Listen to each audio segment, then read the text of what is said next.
सोचिए कि एक ट्रांस आदमी दुनिया की सबसे ताकतवर औरत का मंगेतर बनकर एक फैंटेसी दुनिया में चला जाता है। और वो कोई आम औरत नहीं है, वो बहुत खूबसूरत है। आपका बस यही काम है कि आप उसे खुश रखें, उसके साथ रहें और ऐशो आराम से जिंदगी जिएं। खूबसूरत औरतें सचमुच आपकी देखभाल के लिए भेजी जा रही हैं। सुनने में तो बढ़िया लग रहा है ना? खैर, एक छोटी सी प्रॉब्लम है। अगर किसी को पता चल गया कि वो अपनी पहचान नकली बना रहा है, तो वो किसी और कीमती चीज में खो जाता है। इस बीच खूबसूरत औरतें उस पर दाएं बाएं टूट पड़ती हैं। यहां तक कि महारानी खुद भी रोजाना सर्टिफाइड प्रीमियम कंटेंट सर्व कर रही हैं। लेकिन इससे पहले कि हम इन सब में जाएं, मैं आपको स्टेज सेट कर दूं। ये कानियन कॉन्टिनेंट है, जहां मार्शल स्ट्रेंथ ही सब कुछ है जो मायने रखता है। मार्शल आर्टिस्ट 9 रैंक ऊपर चढ़ गया, और सबसे ऊपर 9वीं रैंक का आदमी एक ही हाथ से पूरे शहर को तबाह कर सकता है। पूर्वी राज्य में मार्शल एम्पायर है, जो इतना ताकतवर है कि कोई भी उसे उकसाने की हिम्मत नहीं करता, क्योंकि उसका राजा इतिहास का सबसे कम उम्र का 9वीं रैंक का मार्शल आर्टिस्ट मार्शल एम्प्रेस वुएन है। लेकिन इस सबसे ताकतवर महारानी की एक अनचाही कमजोरी है, और वो कमजोरी हमारा हीरो है, जो सच में उसका मंगेतर है और सिंहासन पर बैठकर उसे लेग मसाज दे रहा है। और क्या हम मान सकते हैं कि ये औरत कितनी शानदार है? ये आदमी अच्छी तरह जानता था कि ये कैरेक्टर डिजाइन के साथ क्या कर रहा है। लेकिन जाहिर है, शाही सिंहासन पर ये होते देख कोर्ट के अधिकारी अपना दिमाग खो रहे हैं। ये जिया रेनी है, मार्शल एम्पायर का एक अधिकारी, और वो मांग कर रहा है कि महारानी वुएनमिंग पर कोर्ट में बदतमीजी के लिए इम्पीचमेंट लगाए। और ये सिर्फ वही नहीं है, कमरे में मौजूद हर एक अधिकारी सगाई रद्द करने और उसका नोबेल टाइटल छीनने की मांग कर रहा है। और क्या हमारे हीरो को इसकी परवाह है? जरा भी नहीं। वो उन्हें शोर मचाने वाले बूढ़े सन की कहता है। ये यही वुएनमिंग है, मार्शल एम्पायर का प्रिंस कॉनॉट, और उसे दोबारा मेहनत करने में बिल्कुल भी दिलचस्पी नहीं है।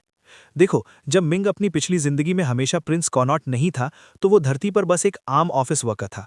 स्कूल से निकलते ही वो अपने बॉस के खोखले वादों में आ गया और किसी कॉर्पोरेट स्वेट शॉप में ओवरटाइम करते हुए जी तोड़ मेहनत करने लगा। जब तक कि एक दिन वो सचमुच अपने कंप्यूटर के सामने गिरकर मर नहीं गया। बस ज्यादा काम से मर गया। लेकिन फिर इस नई दुनिया में उसका दूसरा जन्म हुआ, जो साम्राज्य के सबसे ताकतवर मिलिट्री परिवारों में से एक उत्तरी मार्की के बेटे के रूप में हुआ। उसने सोचा कि अमीर घर में पैदा होने का मतलब है कि वो आखिरकार हमेशा के लिए आराम कर सकता है। लेकिन उसके पिता को उत्तरी सीमा की रक्षा करने का काम सौंपा गया, और वो युद्ध के लिए निकल गया। और बूढ़ा आदमी माँ, नौकरों और हर आखिरी सिक्का अपने साथ ले गया, जिससे वेनमिंग पूरी तरह अकेला रह गया। उसके पास कुछ भी नहीं था। लेकिन जब सब कुछ खत्म हो गया, तो उसे एक चीज मिली जो उसके पिता पीछे छोड़ गए थे। स्वर्गीय सम्राट के साथ एक शाही शादी का कॉन्ट्रैक्ट। और उस कॉन्ट्रैक्ट में उसकी मंगेतर का नाम और कोई नहीं, बल्कि खुद होने वाली मार्शल महारानी वुएन था। उस पल से हमारे लड़के ने वुएन की पूरी जिंदगी को अपनी प्रायोरिटी बना लिया। जो उसे पसंद था वो उसे पसंद था, जो वो चाहती थी वो भी चाहता था। उसकी पूरी जिंदगी की स्ट्रैटेजी एक ही चीज और सिर्फ एक चीज बन गई। मार्शल एम्प्रेस से चिपके रहो और कभी जाने मत दो। और उसका मतलब है कि सचमुच उसकी जांग को कसकर पकड़कर वो बिना किसी चिंता के आराम कर सकता है और अपनी पिछली जिंदगी की किस्मत से बच सकता है। वुएन उसे बताती है कि उसे मसाज करने के लिए अपने चेहरे का इस्तेमाल करने की जरूरत नहीं है, और उसे तुरंत उठने का ऑर्डर देती है। वो उसे याद दिलाती है कि वो अब एम्परर है, और उसके साथ ऐसा बर्ताव करना बंद करना होगा जैसे वो अभी भी बच्चे हैं जो खेल रहे हैं। लेकिन अंदर ही अंदर वो सोच रहा है कि टीनेज लड़कियां बहुत ज्यादा परेशानी वाली होती हैं, और अगर उसे उससे पैसे ऐंठने की जरूरत नहीं होती तो वो परेशान भी नहीं होता। इस बीच अधिकारी अभी भी इस पर बहस कर रहे हैं। वुएनमिंग पर एम्प्रेस को इतनी आसानी से छूकर सिंहासन का अपमान करने का आरोप लगा रहे हैं। जब मिंग जवाब देता है तो कहता है कि वो बस अपनी प्यारी पत्नी की मांसपेशियों का तनाव कम करने में मदद कर रहा था, और एक हेल्दी एम्प्रेस का मतलब है एक स्थिर साम्राज्य। इस आदमी की हिम्मत। वुएन वहीं बैठा ये सब देख रहा है, और आप रियल टाइम में उसके चेहरे से सब्र खत्म होते हुए देख सकते हैं। और फिर एम्प्रेस आखिरकार गुस्से में आती है और सभी को चुप रहने के लिए चिल्लाती है। वो अपनी 9वीं रैंक की पावर दिखाती है, और पूरे कोर्टरूम में एक शॉकवेव आती है, जिससे अधिकारी उड़ जाते हैं। अधिकारी हवा में उछल रहे हैं, और सच कहूं कि ये सारे शोर के लायक है। वो उनसे कहती है कि उसने इस कोर्ट को सरकारी मामलों पर बात करने के लिए बुलाया है, ना कि उन्हें स्कूल के मैदान में बच्चों की तरह झगड़ते देखने। और बस ऐसे ही उन घमंडी अधिकारियों में से हर एक के पसीने छूट रहे हैं, और वो हकला के माफी मांग रहे हैं। वे सब माफी मांगते हुए जमीन पर गिर जाते हैं। कोई भी उसके खिलाफ एक शब्द कहने की हिम्मत नहीं करता। और जब मिंग, इस आदमी में इतनी हिम्मत है कि वो उन्हें बताता है कि उसकी प्यारी पत्नी को उनकी ब्यूरोक्रेटिक बकवास बहुत हो गई। अधिकारी साफ तौर पर गुस्से में है, लेकिन कोई भी उसे चैलेंज करने की हिम्मत नहीं करता, जबकि महारानी वहीं उसका साथ दे रही हैं। मैं उठ गया। जब मिंग ने यह भी धमकी दी कि 1 साल में जब उनकी शादी हो जाएगी तो वो खुद इन सभी पुराने फॉसिल्स को घुटने टेकने और रहम की भीख मांगने पर मजबूर कर देगा। लेकिन फिर महारानी भी उसके खिलाफ हो जाती हैं और अचानक हमारा लड़का अब उतना कॉन्फिडेंट नहीं दिखता। वो उससे कहती हैं कि उनकी सिर्फ सगाई हुई है और जब तक शादी असल में नहीं हो जाती उसे इतनी आसानी से अपनी पत्नी कहना बंद कर देना चाहिए। हमारा लड़का तुरंत मान जाता है। वो एक गहरी सांस छोड़ता है, साफ तौर पर अधिकारियों और अपने बहुत ज्यादा चिपकने वाले मंगेतर दोनों से निपटकर थका हुआ है। वो ऑफिशियल काम पर चली जाती है, लेकिन जब मिंग पहले से ही अंदर प्लान कर रहा होता है, ये सोचकर कि एक बार उनकी शादी हो जाएगी तो वो उसे अपने परिवार के घर के नियम दिखाएगा। वुइन उसे बुदबुदाते हुए पकड़ लेती है और पूछती है कि वो क्या कह रहा है, तो वो उसे एक और मसाज देकर आसानी से बात छिपा लेता है।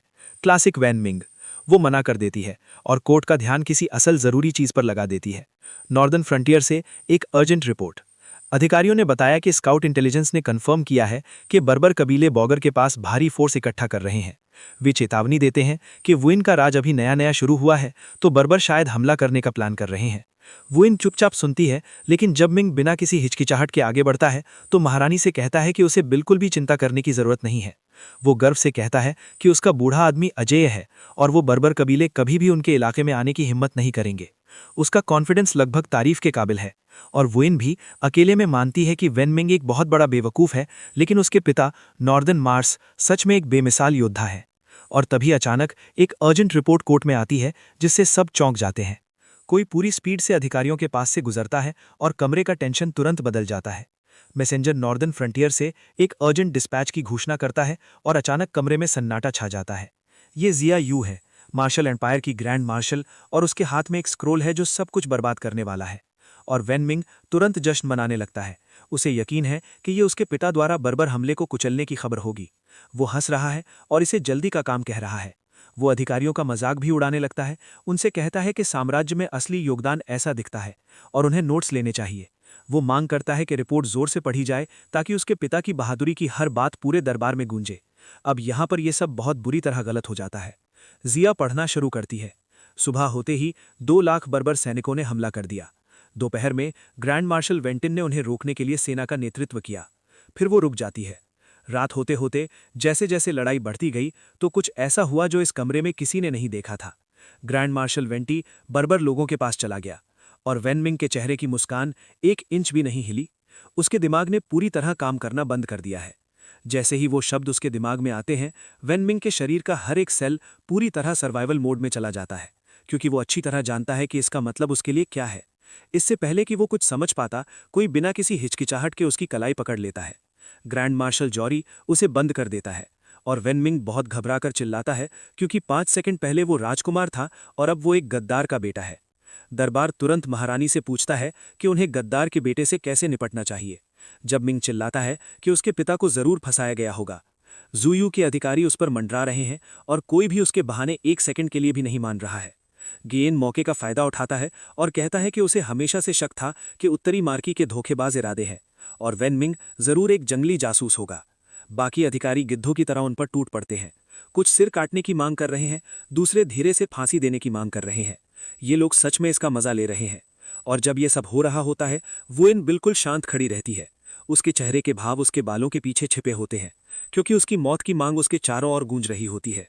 जब मिंग अपना आपा खो देता है, चिल्लाता है कि कैसा पिता अपने बेटे के साथ इस तरह धोखा देता है। और सच कहूं तो इस बारे में उसकी बात सही है। वुइन को जीतने की उसकी सारी कोशिशों के बाद, सालों तक एक परफेक्ट मंगेतर का रोल निभाने के बाद, उसके अपने पिता ने हजारों मील दूर से उसकी पीठ में छुरा मांगा। लेकिन हमारा लड़का बिना लड़े हार मानने को तैयार नहीं है।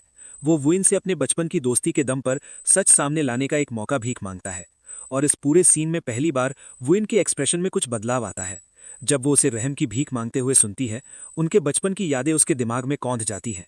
वो सारे साल के खेल और हंसी और उसके साथ रहने की उसकी अजीब सी लगन। वुइन कहती है कि वो उसे नहीं मारेगी। और जब मिंग का चेहरा पूरे यकीन और राहत से चमक उठता है तो अधिकारी तुरंत विरोध में भड़क जाते हैं। महारानी से उसके झूठ में ना आने देने की भीख मांगते हैं और उसे वहीं मार डालने की मांग करते हैं। वुइन एक ही शब्द से उन सबको चुप करा देती है और कमरे में हर एक किसी का मुंह तुरंत बंद हो जाता है। ऐलान करती है कि उसे छोड़ दिया जाएगा, लेकिन उसे सजा मिलेगी। और जिस तरह से वो ये कहती है वो बिल्कुल भी सुकून देने वाला नहीं लगता। जब मिंग तुरंत उसकी तय की गई सजा मान लेता है तो मन ही मन खुश होता है कि सालों से उसकी चापलूसी करने का फल आखिरकार मिल रहा है। जब तक वो जिंदा है, उम्मीद है। वो इन शांति से जू को उसे कालकोठरी में डालने का ऑर्डर देती है और ग्रैंड मार्शल बिना किसी हिचकिचाहट के सिर हिला देता है। लेकिन वुइन अभी खत्म नहीं हुई है। उसकी आंखें सिकुड़ जाती हैं और वो दो शब्द जोड़ती है जो इस आदमी के पूरे वजूद को खत्म करने वाले हैं। शाही डॉक्टर से उसे बधिया करवाओ और महल में एक यूनक बना दो। और यहीं पर मिंग के हर प्लान की आवाज आती है जो लाखों टुकड़ों में बिखर जाता है। इस बीच वुइन के प्राइवेट घर पर आशीर्वाद और शांति का हॉल और महारानी खुद एक पेटल बाथ में आराम कर रही हैं, क्योंकि दुनिया के शासकों को भी ऐसे दिन के बाद खुद का ध्यान रखने की जरूरत होती है। आर्टिस्ट ने सच में कहा था कि वो इस सीन की हर एक डिटेल बनाने वाले हैं। और सच कहूं तो अभी ऑडियंस को अच्छा लग रहा है, लेकिन उन खूबसूरत गुलाबी आंखों के पीछे उसके दिमाग पर कुछ भारी सा लग रहा है। वो अपने दिमाग में पूरी सिचुएशन को बार बार सोच रही है कि जब उसका अपना बेटा कैपिटल में होस्टेज है तो नॉर्थ का मार्की अचानक बगावत क्यों करेगा। उसे याद है कि जब मिंग ने देखा तो वो सच में कितना घबरा गया था, और वो सोच रही है कि वो रिएक्शन बिल्कुल भी रिहर्स्ड नहीं लग रहा था। लेकिन इससे पहले कि वो और आगे बढ़ पाती, कोई उसके पीछे चुपके से आता है और पूछता है कि महारानी को इतना उदास कौन कर रहा है। और ये नई लड़की जो भी हो, वो बिल्कुल अजीब लेवल की लग रही है। ये मैना हल्का नहीं है। वो वुइन को ये पूछकर चढ़ाती है कि शायद उसे उसकी बहुत याद आ रही थी, और वुइन तुरंत उसे सीसी के रूप में पहचान लेती है। वुइन साफ तौर पर घबराई हुई है और कमेंट कर रही है कि ये एहसास कितना शानदार है, और मुझे लगता है कि ये सीन अभी कई लेवल पर चल रहा है। वो वेन मिंग के सामने पहले से कहीं ज्यादा शर्मा रही है, और ये लड़की उसे लगभग 5 सेकंड के स्क्रीन टाइम से जानती है। वो उसे डांटता है कि इतने सालों बाद भी उसकी वो बुरी तरह छूने की आदत है, और सीसी बस हंसकर टाल देती है, कहती है कि वो वुइन के फिगर को मना नहीं कर सकती। लेकिन फिर वुइन के हाव भाव थोड़े बदलते हैं और वो फिगर की बात करते हुए कुछ बुदबुदाती है। वो बात को वापस घुमाती है, सीसी को बताती है कि इतने सालों में उसके शरीर में जो बदलाव आए हैं वे कहीं ज्यादा हैं। सीसी पूछती है कि उसने अभी क्या कहा, और वुइन तुरंत कुछ नहीं कहकर पीछे हट जाती है, क्योंकि महारानी भी कभी कभी घबरा जाती हैं। उनके कपड़े पहनने के बाद वुइन सीसी से पूछती है कि वो यहाँ क्यों है जब उसे अभी भी पहाड़ों में ट्रेनिंग लेनी चाहिए, और क्या हम इस आउटफिट में वुइन की तारीफ कर सकते हैं, हमेशा की तरह शानदार। सीसी बताती है कि उसके मालिक ने उसे बहुत लापरवाह कहा था और उसे कुछ और सालों के लिए बंद रखना चाहते थे, और वुइन मानती है कि मालिक इस बारे में गलत नहीं थे। लेकिन उसके मालिक ने वुइन के राजगद्दी पर बैठने के बारे में सुना और सीसी को खास तौर पर साम्राज्य चलाने के लिए पहाड़ से नीचे भेजा। सीसी पूरी तरह सीरियस हो जाती है और कहती है कि एक सम्राट का रास्ता मुश्किल होता है, इसलिए वुइन को जब भी कोई चिंता हो तो उसे हमेशा अपने वफादार मिनिस्टर से सलाह लेनी चाहिए। फिर वो वुइन को हर मुश्किल से निकालने के लिए 8 ट्राइग्राम सेक्ट के नाम की कसम खाती है, और वुइन सच में इससे इमोशनल हो जाती है। वुइन एक पल के लिए रुकती है और फिर मानती है कि उसे सच में कुछ बात करने की जरूरत है। सीसी तुरंत क्रिसमस पर बच्चे की तरह खुश हो जाती है और पूछती है कि क्या ये कोर्ट पॉलिटिक्स है या कोई राजकुमार बगावत की साजिश रच रहा है, और वुइन मन ही मन सोच रही है कि 2 सेकंड पहले का सारा शांत मन कहाँ चला गया। वुइन क्लासिक लाइन से शुरू करती है कि उसकी एक दोस्त है जो किसी बात से परेशान है, और हम सब जानते हैं कि ये किस ओर जा रहा है। वो बताती है कि इस दोस्त को एक बार एक सीनियर से बहुत मेहरबानी मिली थी और वो उनके बच्चों के बीच शादी के पैक्ट के लिए मान गया था, और 1 दशक से ज्यादा तक इस बचपन के प्यार ने इस दोस्त के साथ बहुत अच्छा व्यवहार किया, हमेशा उसका ख्याल रखा, हमेशा उसे बहुत बिगाड़ा। लेकिन हाल ही में इस दोस्त को पता चला कि जिस सीनियर ने उस पर इतनी मेहरबानी दिखाई थी वो बिना किसी वजह से दुश्मन के पास चला गया।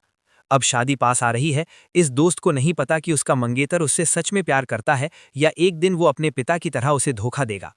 सीसी उसे वहीं रोकती है और हाथ ऊपर उठाती है, क्योंकि उसने साफ तौर पर पहले ही सब कुछ समझ लिया है। वो आंखें सिकोड़कर पूछती है कि शायद ये दोस्त असल में खुद वुएन है और महारानी खुद मुश्किल से खुद को संभाल पा रही हैं। सीसी जोर से हंसती है, उसे यकीन नहीं हो रहा कि महारानी इतनी छोटी सी बात पर इतनी परेशान हो रही हैं। वुएन बस उससे पूछती है कि वो क्या सलाह देगी। सीसी अपने मालिक की समझदारी दिखाते हुए कहती है कि भले ही कोई आदमी अपनी बातों पर काबू रख ले, लेकिन उसका शरीर हमेशा उसका राज खोल देगा। तो उसका शानदार प्लान ये है कि किसी भरोसेमंद इंसान से चुपके से उसे बहलाने की कोशिश करवाई जाए, बस ये देखने के लिए कि उसका दिल भटकता है या नहीं। इसे लॉयल्टी टेस्ट कह सकते हैं। वुइन पूरी तरह चुप हो जाती है, क्योंकि उसके दिमाग में गियर खतरनाक स्पीड से घूमने लगते हैं। फिर वो अनाउंस करती है, इस बात का पूरा यकीन है कि उसने अपना फैसला कर लिया है और सीसी को कोई अंदाजा नहीं है कि आगे क्या होने वाला है। वुइन ऐलान करती है कि सीसी खुद ही उसके मंगेतर को रिझाएगी। और इस लड़की के चेहरे का भाव बिल्कुल अनमोल है। सीसी का पूरा दिमाग रियल टाइम में शॉर्ट सर्किट हो गया, और सच कहूं तो लड़की अपने ही सुझाव से इस मामले में आ गई। अब चलिए उस जगह पर आते हैं जहां हमारा लड़का वेन मिंग अभी रखा हुआ है। जब लड़कियां अपना स्पा डे मना रही थीं, तो चीजें बहुत तेजी से बहुत रियल हो गईं, और दरवाजे पर लगे साइन पर सच में लिखा है कैस्ट्रेशन चेंबर। तो जब मिंग गया था तो जो भी उम्मीद थी वो अब खत्म हो जानी चाहिए। अंदर कोई ध्यान से ब्लेड तेज कर रहा है, और उस गीले पत्थर से निकलने वाली हर चिंगारी थेरेपी का एक और साल है। शाही डॉक्टर पूछता है कि क्या युवा मार्की तैयार है, और जब मिंग एक पोल से बंधा हुआ चिल्लाता है कि वो किसी भी तरह से बिल्कुल तैयार नहीं है, वो चिल्लाता है कि उस पर झूठा इल्जाम लगाया गया है, और जोर देता है कि वुएन ने सिर्फ मिनिस्टर्स को चुप कराने के लिए कैस्ट्रेशन वाली बात कही थी, और जाहिर है उसका ये मतलब नहीं था। डॉक्टर जवाब में उसके मुंह में कपड़ा ठूस देता है और उसे चुप रहने को कहता है। सदी का सबसे अच्छा तरीका। वो समझाता है कि सबको पता है कि मिंग का पिता कब गद्दार होता है, और अगर वो छोटा सिर नहीं हटाता तो उसका अपना बड़ा सिर कट जाएगा। डॉक्टर उसे ये कहकर दिलासा देने की कोशिश करता है कि ये बस एक छोटा सा टुकड़ा है। जब वेन मिंग इतिहास में पहला कैस्ट्रेटेड ट्रांसमाइग्रेटर बनने को लेकर अंदर ही अंदर घबरा रहा था, और ठीक जब सारी उम्मीदें खत्म हो गई थीं, तभी कोई दरवाजे को उसके कब्जों से पूरी तरह उखाड़ फेंकता है, जो सबसे नाटकीय बचाव एंट्री थी जिसकी कल्पना भी नहीं की जा सकती। ताइसी एक राजशाही हुक्म पकड़े कमरे में उतरता है और घोषणा करता है कि कैस्ट्रेशन को आधिकारिक तौर पर रीस्केड्यूल कर दिया गया है। और हाँ, इस एंट्री के साथ कैरेक्टर डिजाइन बिल्कुल पागलपन भरा है। जब मिंग तुरंत खुशी के आंसू रोने लगता है, ये यकीन करते हुए कि वुएन उसे कभी नहीं छोड़ेगी। हमारे लड़के को सच में लगा कि वो बच गया है। डॉक्टर ने डिक्री पढ़ी और कंफर्म किया कि ये सही है, लेकिन उसमें लिखी बातें वैसी नहीं थी जैसी किसी ने उम्मीद की थी, क्योंकि डिक्री में लिखा था कि अब ताओ सीसी खुद बधियाकरण करेंगी और उनके हाथ में एक छोटी कार के साइज का ब्लेड है। जब मिंग तुरंत अपना मन बदलता है और अंकल से ये काम करने को कहता है, लेकिन डॉक्टर पहले ही दरवाजे से बाहर निकल चुका होता है। सीसी उस बड़े ब्लेड को उसके ठीक बगल में जमीन पर पटक देती है, और जब मिंग की आत्मा उसके शरीर से निकलती हुई साफ दिखती है, तो वो चिल्लाने लगता है कि क्या वुएन सच में उसे छोड़ रही थी, क्योंकि वो ब्लेड सर्जिकल टूल से कम और युद्ध के हथियार से ज्यादा लगता था। सीसी उससे उसे शुक्रगुजार होने को कहती है, क्योंकि वुएन ने खुद दुनिया के सबसे चालाक और प्यारे इंसान को अपने दुख में साथी चुना है। लेकिन हमारा लड़का वेन मिंग अपनी बात पर अड़ा रहता है और कहता है कि उसका दिल सिर्फ श्याओयन का है, किसी भी चीज में किसी भी साथी को मना कर देता है। सीसी ने काफी बातें सुन ली हैं और प्रोसीजर के लिए आगे बढ़ती है, और जब मिंग अपनी जान बचाने के लिए जोर जोर से चिल्ला रहा होता है, तभी सीसी अचानक रुक जाती है और उसके चेहरे पर एकदम कंफ्यूजन हो जाता है। वो किसी चीज को घूर रही है और हकला रही है, जो पक्का वो एनर्जी नहीं है जो आप उस इंसान से चाहते हैं जो आपका कैस्ट्रेशन करने वाला है। वो सच में पूछती है कि उसे इसे कैसे काटना है और क्या उसे पूरी चीज उतारने की जरूरत है। जब मिंग चिल्लाती है कि अगर उसे पता ही नहीं है तो वो यहाँ क्यों है, और फिर वो सच में ऐसा करती है। खून है, ब्लेड है, और वेन मिंग बस एक बार चुपचाप ओ कह पाती है। खून हर जगह फैल रहा है और दोनों बस एक दूसरे को ऐसे घूर रहे हैं जैसे किसी को उम्मीद नहीं थी कि ऐसा होगा। इस बीच डॉक्टर पहले से ही बाहर गर्व से अनाउंस कर रहा है कि ग्रेट वू डायनेस्टी के पास अब एक और यूनक है। सीसी के पूरे चेहरे पर खून फैला हुआ है और वो चिल्ला रही है कि कोई आकर तुरंत खून बहना रोकने में मदद करे। फिर वो घबराकर मानती है कि उसे अभी कुछ बहुत जरूरी बात याद आई जो वो पहले बताना भूल गई थी। खून देखकर वो बेहोश हो जाती है। जिस लड़की ने अभी अभी बधिया की थी, वो खून देखकर बेहोश हो जाती है और अब वो उस बड़े ब्लेड को घुमाते हुए गिर रही होती है। तभी मिंग एक ऐसी चीख निकालता है जो शायद पूरी राजधानी में सुनी जा सकती है, और सच कहूं तो ये ट्रांसमाइग्रेशन के इतिहास का सबसे बुरा दिन है। वो उससे बेहोश होने से पहले खून बहना रोकने की विनती करता है, और पूरा कमरा एक क्राइम सीन जैसा लग रहा है, जिसमें दोनों फर्श पर गिरे हुए हैं। इस एपिसोड को खत्म करने का कितना अजीब तरीका है। अब हम स्टुअर्ट हॉल में जाते हैं, जहां हमारा लड़का वेन मिंग अपनी जिंदगी के सबसे बुरे दिन के बाद के हालात से जूझ रहा है। वो बहुत गुस्से में है, जानना चाहता है कि वो पागल महल की नौकरानी कहां से आई, क्योंकि वो ब्लेड के साथ बहुत बेरहम थी। लेकिन यहाँ सदी का प्लॉट ट्विस्ट है। वो बेवकूफ सीसी खून से बेहोश हो गई और उसे पता ही नहीं चला कि कट सिर्फ उसकी जांघ पर था, जिसका मतलब है कि हमारा लड़का अभी भी नीचे पूरी तरह से सही सलामत है। लेकिन अगर किसी को पता चल गया तो उसका बड़ा सिर और छोटा सिर दोनों हमेशा के लिए चले गए हैं, और इससे पहले कि वो इस चमत्कार को समझ पाता, उसे अपने दरवाजे पर कदमों की आहट सुनाई देती है। ये यूनिकाय है, और वो किसी ऐसे व्यक्ति को लाया है जिसे वो यूनिक्स का एक्सपर्ट कहता है, ताकि वो उसका हालचाल जान सके। सीसी तुरंत साफ करती है कि वो खुद को एक्सपर्ट नहीं कहेगी। ग्रैंड चैम्बरलेन यूनिकाई ने विनम्रता से खुद को उस डिपार्टमेंट में थोड़ा ज्यादा अनुभव वाला व्यक्ति बताया, सच में अपने काम के लिए समर्पित आदमी। सीसी ने देखा और पाया कि वेन मिंग पूरी तरह से कंबल में दबा हुआ है, ऐसे छटपटा रहा है जैसे उसकी जिंदगी छिपे रहने पर ही निर्भर है। अनकाई ने जानबूझकर सिर हिलाया और कहा कि लड़का जाहिर है आंसू रोक रहा है ताकि वे उसे रोते हुए न देखें, और फिर कहा कि वो इस एहसास को पूरी तरह समझता है। जब विन मिंग की उस हमदर्दी भरी बात पर अंदर से प्रतिक्रिया को ऐसे कहा जा सकता है, तुम कुछ नहीं समझते बूढ़े आदमी, वो सोच रहा है कि अगर उसे अभी अपनी पोल हुलने का डर नहीं होता तो वो इस बूढ़े यूनिक को कम से कम 2 बार मुक्का मार चुका होता। सीसी, जो हमेशा दयालु रहती है, उसे बताती है कि ये सिर्फ कुछ औंस मांस है और पूछती है कि क्या वे अब भी अच्छी बहनें बन सकती हैं। और फिर वो अपनी बात समझाने के लिए उसके पास पहुंचती है और घाव के पास उसे छूती है, जिससे वेन मिंग ऐसे पीछे हट जाता है जैसे उसने कोई तार छू लिया हो। हमारा लड़का पूरी तरह से अपना आपा खो देता है, इतनी जोर से चिल्लाता है कि कांच टूट सकता है, जबकि सीसी ऐसे देखती है जैसे उसे सच में पता ही नहीं कि प्रॉब्लम क्या है। उसकी हिम्मत है कि वो पूछती है कि क्या यूनिक बनना सच में इतना दर्दनाक है, और जब मिंग सिर्फ ये कह पाती है कि ये उससे कहीं ज्यादा दर्दनाक है जितना वो सोच भी नहीं सकती। सीसी फिर आराम से यूनिकाई की ओर मुड़ती है और पूछती है कि उसे खुद ठीक होने में कितना समय लगा, जैसे वे जिम में वर्कआउट रूटीन की तुलना कर रहे हों।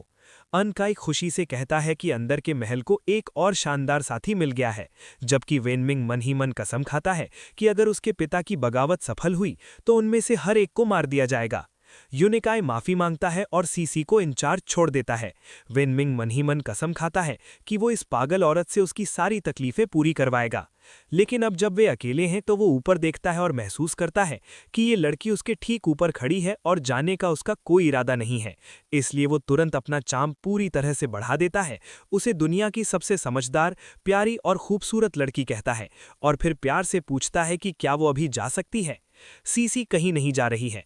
वो बताती है कि महारानी ने उसे खुद उसके दुख में साथी बनाया है, जो पूरी तरह ठीक होने तक उसकी पूरी रोजमर्रा की जिंदगी के लिए जिम्मेदार है।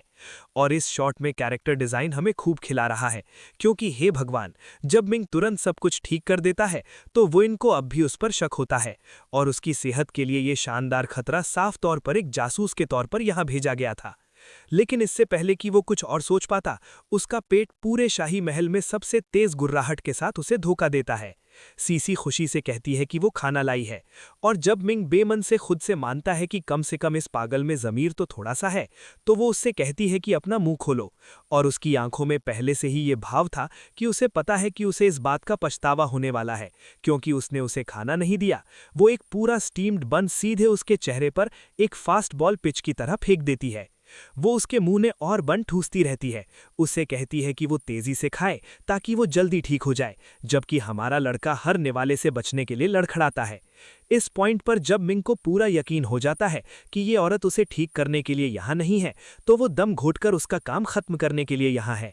और ठीक इसी तरह जब मिंग की आत्मा उसके फिजिकल रूप से निकल चुकी होती है, तो सीसी सच में कंफ्यूज हो जाती है कि वो सिर्फ कुछ निवाले के बाद कैसे बेहोश हो गया। वो इसे नजरअंदाज कर देती है और उछलती हुई चली जाती है, ये गुनगुनाते हुए कि वो कितनी नेचुरल केयरटेकर है, जबकि हमारा हीरो बेहोश पड़ा है और उसके मुंह में अभी भी एक बन फंसा हुआ है। वो झटके से जागता है, दम घुटता है और टूटी हुई तोप की तरह हर तरफ अपने मुंह से बंस फेंकता है। सांस लेते हुए वो एक बहुत ही सही नतीजे पर पहुंचता है। ये महल किसी आदमी के जिंदा रहने की जगह नहीं है, और अगर ऐसा ही चलता रहा तो वो पक्का यही मर जाएगा। लेकिन तभी उसे दीवार से टिका हुआ एक लकड़ी का डंडा दिखता है और एक प्लान बनने लगता है। उसकी अकेली गार्ड एक लड़की है जो ऐसी दिखती है जैसे वो मक्खी भी नहीं मार सकती। अगर वो उससे निपट लेता है तो उसके पास इस महल से हमेशा के लिए भागने का साफ मौका है। तो हमारा लड़का स्टीवर्ट हॉल के बाहरी आंगन में अपना प्लान शुरू करता है। पहला कदम अच्छे से पेश आना, सफाई में मदद करना और लकड़ी के डंडे को हथियार की तरह पास रखना। सीसी एक बहुत बड़ी चट्टान की ओर इशारा करती है जो हमारे सफाई के रास्ते में रुकावट डाल रही है, और जब मिंग को ये अंदाजा लगाने का मौका मिलता है कि उसे कितनी ताकत चाहिए, तो वो चट्टान को टुकड़े टुकड़े कर देता है, और सीसी बस यूं ही कहती है कि नीचे कितना गंदा था। एक कथित तौर पर नपुंसक आदमी के एक पत्थर को तोड़ने पर कोई रिएक्शन नहीं, लेकिन कुछ तो उसे परेशान कर रहा है। उसने पहले देखा कि वो उसी पत्थर को ऐसे हिला रही थी जैसे उसका वजन कुछ भी ना हो। वो सीसी से कहता है कि उसे रेस्ट रूम जाना है, जो साफ तौर पर बस उसे उससे दूर जाने का बहाना है। लेकिन सीसी पूछती है कि उसे बाथरूम इस्तेमाल करने के लिए लकड़ी के पूरे डंडे की क्या जरूरत है, और एक डरावने सेकंड के लिए वो सुधार करता है कि अभी अभी उसे नपुंसक बनाया गया था और वो बिना सहारे के नहीं चल सकता, जिसे सीसी बिना किसी सवाल के मान लेती है। दबाव में हमारे लड़के का क्लच प्रदर्शन। जैसे ही वो दूर जाता है वो ये सोचना बंद नहीं कर सकता कि उसकी उपस्थिति कितनी धोखा देने वाली है। वो नाजुक दिखती है लेकिन बहुत मजबूत है, और इस दुनिया में हथियारों का बिल्कुल कोई मतलब नहीं है। सीसी उसे झाड़ू पकड़े और 1 इंच न हिलते हुए शौचालयों की ओर जाते हुए देखती है। उसके भावों के बारे में कुछ ऐसा है जो कहता है कि वो इतनी बेखबर नहीं है जितना वो दिखाती है। और तभी वो अपने पीछे झाड़ियों में किसी को दुबके हुए देखती है। ये खुद वुइन है। सीसी का बचाव ये है कि ये बदसूरत लग रहा था और वो फिसल गई। सीसी घूमती है और बताती है कि अब जबकि वो तकनीकी तौर पर एक यूनिक है, तो पूरी जांच की गतिशीलता मौलिक रूप से बदल गई है। वो इन वास्तव में परेशान दिखता है और पूछता है कि अगर नुकसान पहले ही हो चुका है तो उसकी वफादारी का परीक्षण करने का क्या मतलब है। सीसी तुरंत भावनात्मक ऊर्जा पर केंद्रित होती है और पूछती है कि क्या वो इनके वास्तव में उस लड़के के लिए भावनाएं हैं। वो इन इतनी तेजी से इनकार करती है कि वो व्यावहारिक रूप से अपने ही शब्दों पर लड़खड़ा गई।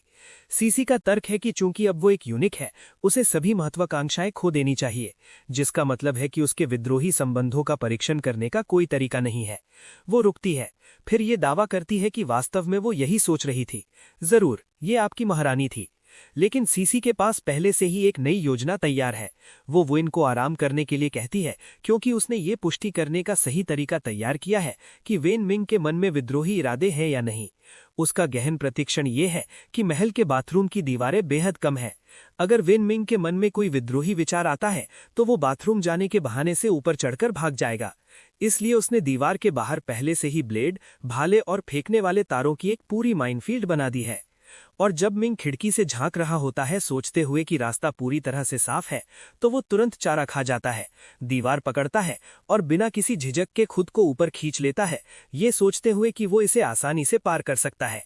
वो बदले की कहानी के आखिरी विलेन की तरह मुस्कुराता है और मोनोलॉग बोलता है कि कैसे एक बार जब वो अपने पिता को ढूंढ लेगा तो वो खुद वुइन से वो राजगद्दी छीन लेगा। इस बीच सीसी पहले से ही जश्न मना रही है, कह रही है कि एक बार जब वे उसे पकड़ लेंगे और टॉर्चर करेंगे तो कबूलात पक्का है। वो इन कमजोर होकर विरोध करता है कि शायद वो थोड़ा ज्यादा हो रहा है, और ठीक क्यों पर दीवार के पीछे से खून जमा देने वाली चीख गूंजती है। सीसी बहुत खुश है, कहती है कि भागने की कोशिश करते समय उसने जरूर उसका जाल चालू कर दिया होगा। वो उसे रंगे हाथों पकड़ने के लिए ऐसे दौड़ती है जैसे उसने अभी सदी का कोई नाटक किया हो। लेकिन वुइन खुश नहीं है। वो धीरे से उसका नाम बुदबुदाती है और पूछती है कि क्या वो सच में इतने समय से उससे झूठ बोल रहा था। और सच कहूं तो वो एक्सप्रेशन सच में दिल तोड़ने वाला है। जैसे ही हम राजधानी के एक बिल्कुल अलग हिस्से में पहुंचते हैं, रात के आसमान में एक और चीख गूंजती है। अनकाई यहाँ अपने आदमियों को ऑर्डर दे रहा है, उनसे कह रहा है कि वो चौकन्ने रहें और ऐसी किसी भी चीज के लिए बहरे होने का नाटक करें जिसे उन्हें नहीं सुनना चाहिए। एक मैसेंजर बर्ड अचानक आंगन में उड़ता हुआ आता है, जिसके हाथ में कुछ ऐसा था जो क्लियरली मासूम आंखों के लिए नहीं था। वो उसे एकदम सटीक निशाने पर फेंकता है, जिससे मैसेज बीच उड़ान में ही बर्ड के पैर से छूट जाता है। वो गिरा हुआ मैसेज पकड़ता है और वो बेवकूफ बूढ़ा यूनिक वाला रूप पूरी तरह से गायब हो जाता है। ये एक ऐसा आदमी है जिसे ठीक से पता है कि वो क्या ढूंढ रहा है। वो लेटर खोलता है और अंदर जो कुछ भी लिखा होता है उसका पूरा व्यवहार बदल जाता है। वो बुदबुदाता है कि ये सच है, और इन 3 शब्दों के पीछे का वजन बताता है कि ये कोई बहुत बड़ी चीज है। वो जिस चीज को ढूंढ रहा है वो वेन परिवार के उस बिगड़े हुए बच्चे के हाथ में है। और अब उसकी हथेली में आग लगती देखकर लग रहा था कि यूनिकाय वो मासूम बूढ़ा आदमी नहीं है जैसा सब सोच रहे थे। सीसी बाथरूम एरिया की तरफ तेजी से दौड़ती है और हंसती है कि उसने आखिरकार उसे रंगे हाथों पकड़ लिया। वो पूरी ताकत से हमला करती है, उस पर चिल्लाती है कि भागने के बारे में सोचे भी नहीं। लेकिन जब वो वहां पहुंचती है तो उसे सिर्फ विन मिंग जमीन पर बैठा मिलता है, जिसके निचले हिस्से से खून बह रहा होता है। और सीसी तुरंत गिल जाती है, क्योंकि जाहिर है इस पागल जीनियस की एक ही कमजोरी खून देखना है। जब मिंग मौके का फायदा उठाकर उन दोनों पर चिल्लाने लगती है और पूछती है कि क्या वे बिगड़े हुए लोग हैं जो एक यूनिक को बाथरूम इस्तेमाल करते हुए देखने आए हैं, वो जिंदगी की सबसे बड़ी परफॉर्मेंस के साथ दोहराता है। कहता है कि उन्होंने उसे नपुंसक बना दिया है और अब वे उसे बेइज्जत भी करना चाहते हैं। फिर ये पागल आदमी खड़ा होता है और सब कुछ दिखाना शुरू कर देता है, उन पर चिल्लाते हुए कि देखो प्रिंस का पुराना कंसर्ट कितना बुरा हो गया। वो अभी पूरी तरह से पागल है। वे इस शर्मनाक तस्वीर को अपने दिमाग में जला लेते हैं और वेन, जो अब इस पूरे तमाशे से खून से लथपथ है, अब इससे तंग आ चुका है।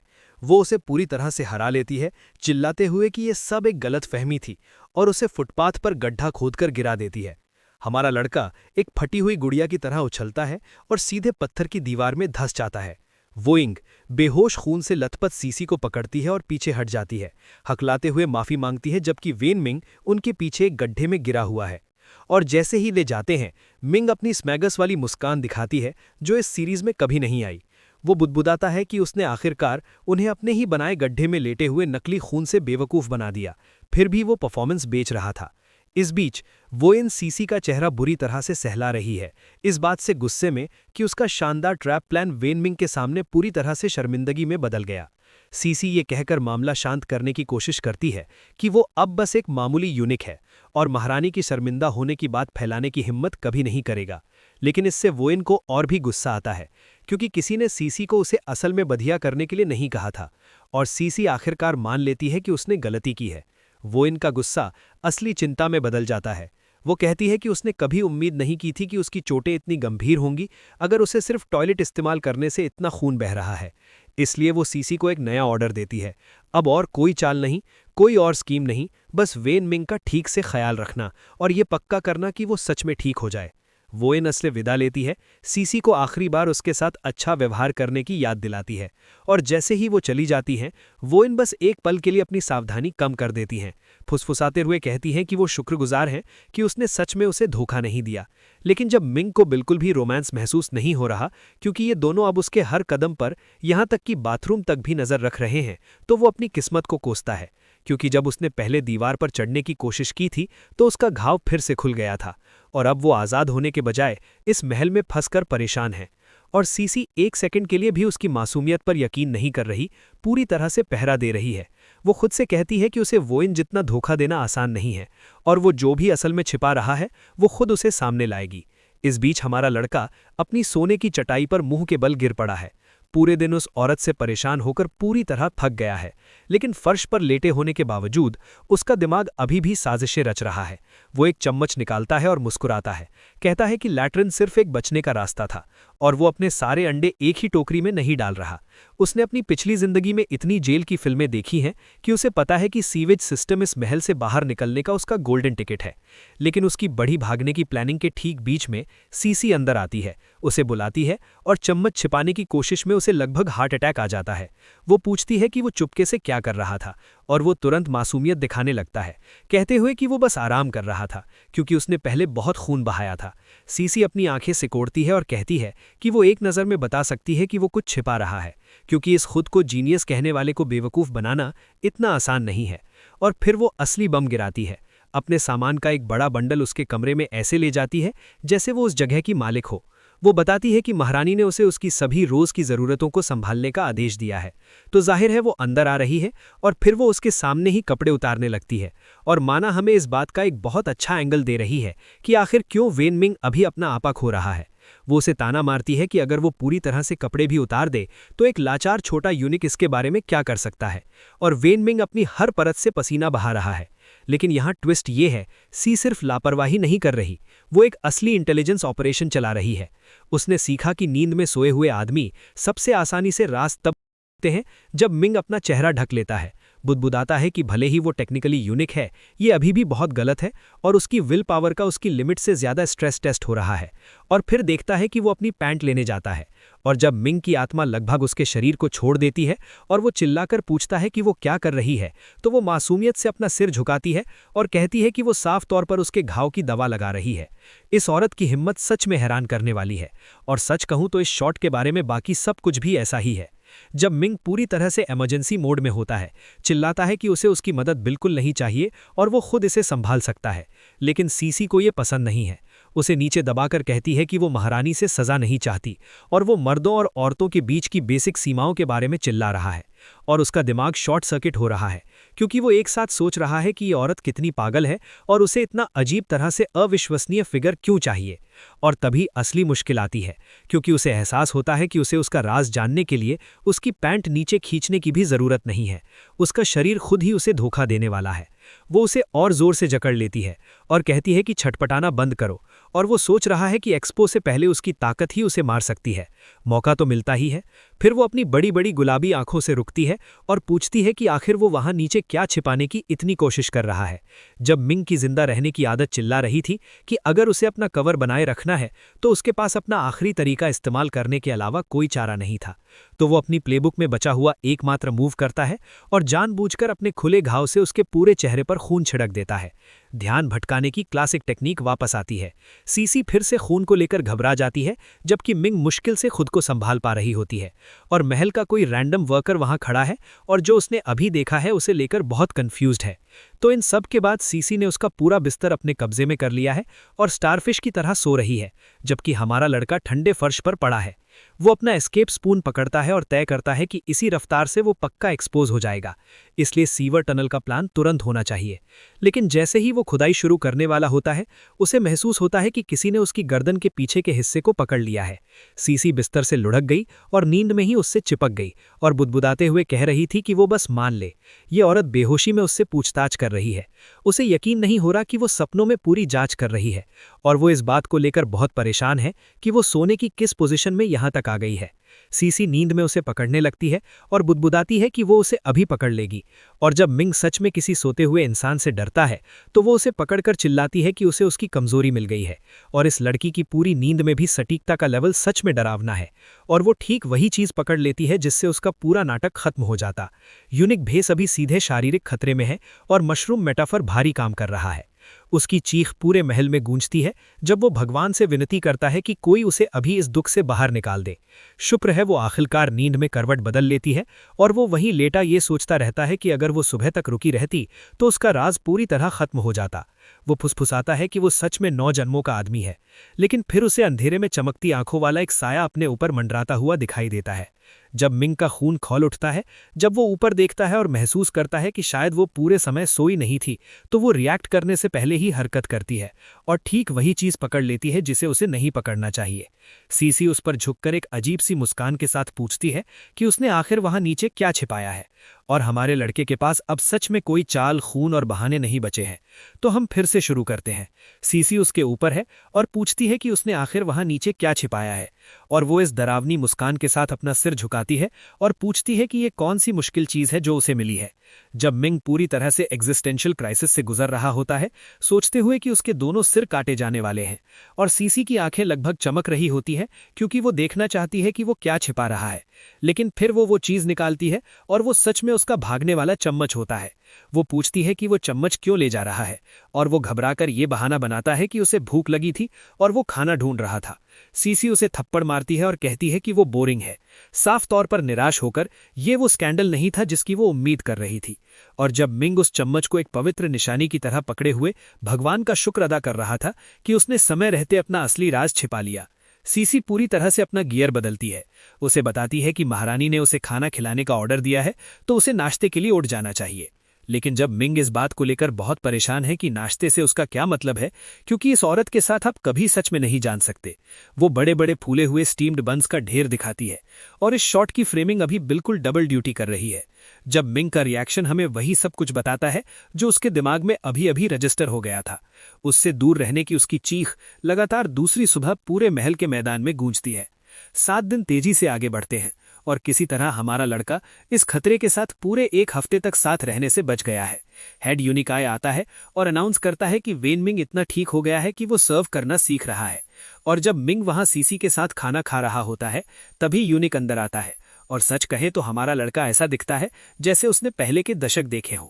सीसी बताती है कि उसका अच्छे से ख्याल रखा गया है, लेकिन वो आदमी खुद ऐसा दिखता है जैसे लगातार 7 दिनों में उसकी आत्मा धीरे धीरे निकाली गई हो।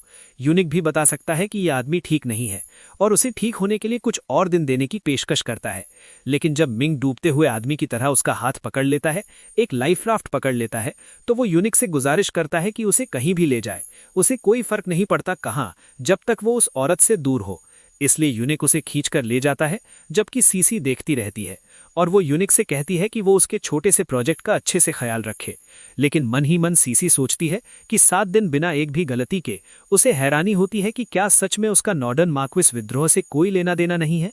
इस बीच हमारा लड़का लगभग भाग गया है। यूनिक के साथ पिंग करते हुए वो कहता है कि जब तक वो औरत शामिल नहीं होगी वो कुछ भी करेगा। यूनिक उससे कहता है कि चिंता मत करो, क्योंकि एक पुराने इंपीरियल दामाद के तौर पर उसे वेनमिंग के लिए एक आरामदायक जगह मिल जाएगी। लेकिन वेनमिंग बेवकूफ़ नहीं है। वो पहले से ही सोच रहा है कि इस बूढ़े यूनिक का रवैया बहुत तेज़ी से बदल गया है और इसमें कोई ना कोई चाल ज़रूर होगी। यूनिक उसी इंपीरियल किचन में ले जाता है और चीज़ें दिलचस्प होने वाली हैं। वो वेनमिंग से कहता है कि उसका काम इंपीरियल खाना चखना होगा और हमारे लड़के के सामने रखे रॉयल खाने को देखकर सचमुच उसके मुंह में पानी आ रहा है। लेकिन एक नियम है, वो हर डिश से सिर्फ एक ही बाइट ले सकता है, वरना सम्राट खुश नहीं होगा। जब मिंग हर डिश से एक बाइट लेने के लिए राजी होता है और फिर इतने बड़े बाइट लेता है कि उसे देखकर यूनिक को लगभग दौरा पड़ जाता है। यूनिक इसे जाने देता है क्योंकि वेनमिंग अभी भी उसके लिए काम का है, लेकिन अंदर ही अंदर वो हिंसा के बारे में सोच रहा है। और फिर अचानक वेनमिंग यूनिक के ठीक सामने घुटनों के बल गिर जाता है। वो यूनिक को बताता है कि महल में आने के बाद से वो अकेला इंसान है जिसने उस पर सच्ची मेहरबानी की है। और फिर वो उससे गॉडफादर वाली रिक्वेस्ट करता है, पूछता है कि क्या यूनिक उसे अपना कसम खाया हुआ बेटा मानेगा। यूनिक कहता है कि ये मजाकिया है क्योंकि उत्तरी मार्की अभी भी जिंदा है। लेकिन जब मिंग जवाब देता है कि उसका गद्दार पिता इस टाइटल के लायक नहीं है और यूनिक सच में इससे इमोशनल हो जाता है, उसे एक नेक और नेक बच्चा कहता है जिसकी आंखों में आंसू आ जाते हैं, तो वे पूरी तरह से रोते हुए गले लग जाते हैं, अपने नए पिता बेटे के रिश्ते का ऐलान करते हुए। और ये महल के इतिहास का सबसे ज्यादा मैनिपुलेटिव हग है, क्योंकि बात यह है कि जब मिंग पहले से ही इस यूनिक को एक स्टेपिंग स्टोन के तौर पर इस्तेमाल करने की प्लानिंग कर रहा है, जब तक कि उसे उसका असली पिता नहीं मिल जाता। और यूनिक ठीक यही सोच रहा है, वेनमिंग को उसी पल खत्म करने की प्लानिंग कर रहा है जैसे ही उसे वो मिलेगा जो वो चाहता है। जब मिंग तुरंत अपनी किस्मत आजमाना शुरू कर देता है, ये सुझाव देते हुए कि वे सम्राट के लिए एक्स्ट्रा डिश बनाएं ताकि वो उन्हें भी टेस्ट कर सके। यूनिक कहता है कि महल का खाना पेट भरने वाला नहीं है और उन्हें कहीं और जाने का सुझाव देता है, जबकि मन ही मन सोचता है कि क्या इस लड़के का पेट कभी भरा होगा। जब मिंग पूछता है कि क्या पहले दिन काम छोड़ना ठीक है, तो यूनिक ये कहकर टाल देता है, गॉडसन ऐसी चीजों की चिंता नहीं करते। लेकिन यूनिक के इरादे कुछ और ही हैं। उसे लगता है कि ये वेनमिंग में कुछ खास है या नहीं, ये परखने का ये सही मौका है। तो सोचिए वेनमिंग का चेहरा कैसा होगा जब वे अपनी मंजिल पर पहुंचेंगे और वो एक सीधा साधा कोठा होगा जहां औरतें बालकनी से आवाज लगा रही होंगी। जब मिंग बताता है कि 2 यूनिक्स का कोठे में जाना शायद शाही इतिहास की सबसे संदिग्ध बात है, लेकिन बूढ़ा आदमी बस कहता है कि किसी को पता नहीं चलना चाहिए और बस ऐसे ही उन्हें अंदर ले जाया जा रहा है और स्टाफ उनके सबसे अच्छे मनोरंजन का वादा कर रहा है। यूनिक उससे कहता है कि मजे करो और वो सारा खर्च उठाएगा। और जब मिंग का चेहरा उस आदमी की पहचान है जिसने इस सिनेरियो के लिए तैयारी नहीं की थी, लेकिन असली खेल तो यहाँ है। यूनिक मैडम को अपनी सबसे खूबसूरत कर्टिसन को भेजने और हर एक चीज की रिपोर्ट करने के लिए पैसे दे रहा है और अब उसकी पूरी स्कीम काम कर जाती है। उसे लगता है कि उत्तरी मार्की के पास एक मशहूर टेक्निक थी जिससे मांस और हड्डी फिर से बन जाती है और अगर मिंग को यह विरासत में मिली तो 7 दिन में जो कटा हुआ था उसे फिर से उगाना काफी होगा। तो जाल बिछ गया और एक कर्टिसन हमारे लड़के को पहले से ही एक प्राइवेट कमरे में बुला रही है। जब मिंग बैठता है, लेकिन वो 1 सेकंड के लिए भी बेवकूफ नहीं बनता। वो पहले से ही ये समझ रहा है कि इस बूढ़े यूनिक ने जानबूझकर उसे किसी वजह से यहां बुलाया है। और जब आपको लगा कि ये और मुश्किल नहीं हो सकता, सीसी यहां पीछे आ गई है और उसे पूरा यकीन है कि यूनिक कुछ गड़बड़ कर रहा है। तो मैडम वेनमिंग को वेस्टर्न इलाकों की इस कर्टिसन के दम पर बेच रही हैं और दावा कर रही हैं कि अमीर लोग भी मुश्किल से उससे मिल पाते हैं। लेकिन वेनमिंग 1 सेकंड के लिए भी इस पर यकीन नहीं कर रहा है। पहले से ही सोच रहा है कि ये पूरा सेटअप यूनिक की टेस्टिंग की बू आ रही है कि क्या वो सच में एक यूनिक है। तो वो वेनमिंग की सबसे अच्छी चाल चलने की कोशिश करता है और पूछता है कि क्या वे पर्दा हटाकर उसके लिए और खाना ला सकते हैं। मैडम हंसती है और कहती है कि एक बार जब वो उसे देख लेगा तो वो शायद उसे खाने के लिए मना ले। और जब वेनमिंग के अलार्म की घंटियां बजने लगती हैं तो अब उसे पूरा यकीन हो जाता है कि मैडम यूनिक के साथ काम कर रही हैं और इस जगह के हर छिपे हुए कोने से उस पर नजरें हैं। और इससे पहले कि वो अपना अगला कदम प्लान कर पाता, कोई अनाउंस करता है कि लेडी रुआन आ गई है। दरवाजे से एक हल्के से कदम की आहट आती है और माना पहले से ही धीरे धीरे सब कुछ बता रही होती है। जब मिंग मुड़ती है और तुरंत एक एक्सक्लेमेशन मार्क लग जाता है। लेकिन रुको, ये रुआन नहीं है, ये उसकी अटेंडेंट है, पश्चिमी इलाकों की एक लड़की। और जब मिंग पहले से ही इस बात से हैरान है कि वो कितनी एग्जॉटिक लग रही है और ये लड़की हमारे लड़के को एक नज़र देखती है और तुरंत उसे एक बेवकूफ़ देहाती समझकर खारिज कर देती है। जब मिंग कंफ्यूज हो जाता है, खुद की ओर इशारा करते हुए कहता है, रुको, मैं। और फिर फर्श पर एक रेड कारपेट बिछने लगता है और वे दोनों बस वहीं खड़े होकर ये सब होते हुए देखते रहते हैं, क्योंकि साफ तौर पर लेडी रुआन बस ऐसे ही किसी कमरे में नहीं चली जाती। उन्हें पूरे रेड कारपेट पर एंट्री मिलती है, जैसे वो किसी प्रीमियर में आ रही हों। पहले हमें उनके नाजुक टखने और एक छोटी सी घंटी दिखती है जो लाइट पकड़ती है और कैमरा यहाँ ओवरटाइम काम कर रहा है। फिर कैमरा ऊपर आता है और सुनता है। आर्टिस्ट को ठीक ठीक पता था कि वे इस फ्रेम के साथ क्या कर रहे हैं, बिल्कुल जीरो बारीकी। और वो वहां हैं, लू रुयान, कियांगवा पवेलियन की कर्टिसन, और वो सच में बहुत खूबसूरत हैं। सुनहरे बाल, नीली आंखें और एक ऐसा आउटफिट जिसे हथियार माना जाना चाहिए। और हमारे लड़के का दिमाग पूरी तरह से काम करना बंद कर चुका है। वो हकलाते हुए कहता है कि कोई बात नहीं, लेकिन उसका चेहरा एक बहुत अलग कहानी कह रहा है। लेकिन वो खुद को इससे बाहर निकालता है। यूनिकाई को कोसता है कि उसने सोचा कि एक विदेशी सुंदरी उसका कवर तोड़ने के लिए काफी होगी। और फिर रुयान हाथ बढ़ाकर उसका चेहरा छूती है और उसके मन में जो भी ख्याल आया था वो तुरंत गायब हो जाता है। वो पास झुकती है और पूछती है कि उसका चेहरा इतना लाल और पसीने से क्यों है, सोचकर कि शायद ये सिर्फ गर्मी है। और जिस तरह से उन्होंने फूलों की पंखुड़ियों से घिरी इस औरत को बनाया है, ये सर्टिफाइड प्रीमियम कंटेंट है। आर्टिस्ट हमें अच्छा दिखा रहे हैं। जब मिंग अंदर ही अंदर चिल्ला रहा है कि वो बहुत करीब है, और सच कहूं तो अभी उसकी विल पावर के स्टैट्स पूरी तरह से खत्म हो रहे हैं। वो खुद पर कोई बुराई न देखने की कोशिश कर रहा है, जबकि रुआन कहती है कि उसका रिएक्शन काफी मजेदार है। वो उसे बिठाकर उसकी प्यास बुझाने के लिए कुछ फल खिलाने की पेशकश करती है और उसके मुंह से निकले हर शब्द में चार्म झलक रहा है। इस बीच बाहर मैडम और उनकी अटेंडेंट को पूरा भरोसा है कि कोई भी आदमी रुआन से राज नहीं रख सकता, खासकर वो जो एक अनएक्सपीरियंस्ड वर्जिन जैसा दिखता हो। लेकिन फिर कुछ उनका ध्यान खींचता है और वे दोनों एकदम शॉक में जम जाते हैं। मैडम की आंखें चौड़ी हो जाती हैं और वो ऐसे हकलाती हैं जैसे उसने अभी किसी को पहचाना हो। वापस अंदर रुआन नाजुकता से एक अंगूर तोड़ती है और जिस तरह से वो अंगूर तोड़ती है वो भी सिडक्टिव लगता है। वो वेनमिंग से कहती है कि वो अपना मुंह खोले ताकि वो उसे खिला सके, और इस पैनल की फ्रेमिंग सबसे ज्यादा असरदार है।